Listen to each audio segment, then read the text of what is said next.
មួយរយៈនេះគឺខ្ញុំចេញម៉ាស៊ីនឆ្ពង់និងម៉ាស៊ីនបូមសម្បោរបស់កូនក្មេងគឺចេញច្រើនខ្លាំងណាស់ដោយសារតែអាកាសធាតុរៀងប្រែប្រួលម្ដងក្តៅម្ដងត្រជាក់ម្ដងធ្លាក់ខ្យល់អីអញ្ចឹងក្មេងគឺគាត់ងាយនឹងផ្ដាសាយខ្លាំងមែនតើដូចកូនខ្ញុំជប់មិញអូនស៊ីងនៅពេលដែលគាត់គេងខ្ញុំលឺគាត់ដកដង្ហើមរៀងខ្លាំង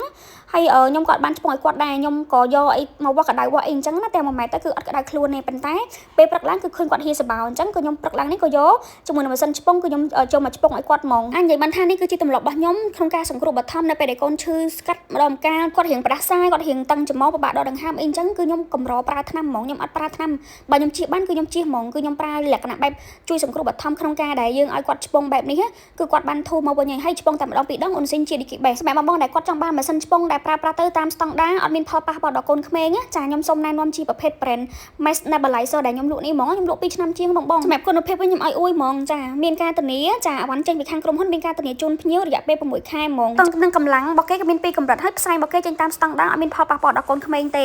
ចាហើយសម្រាប់ប្រភេទម៉ាស៊ីនបូមសបោនេះក៏ដូចគ្នាដែរអញ្ចឹងសម្រាប់ម៉ាក់ដែលគាត់ចង់បានជាម៉ាស៊ីនបូមសបោ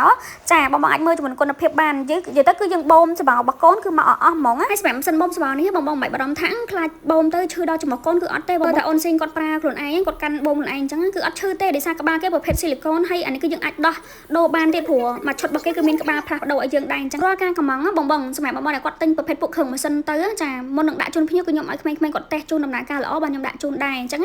ងសម្រាប់ម៉ាក់ដែលគាត់មើលវីដេអូនេះហើយចាប់អារម្មណ៍ជាមួយនឹងគ្រឿងម៉ាស៊ីននេះអាចឆាតចូល page របស់ខ្ញុំបានខ្ញុំមានលក់គ្រប់មុខ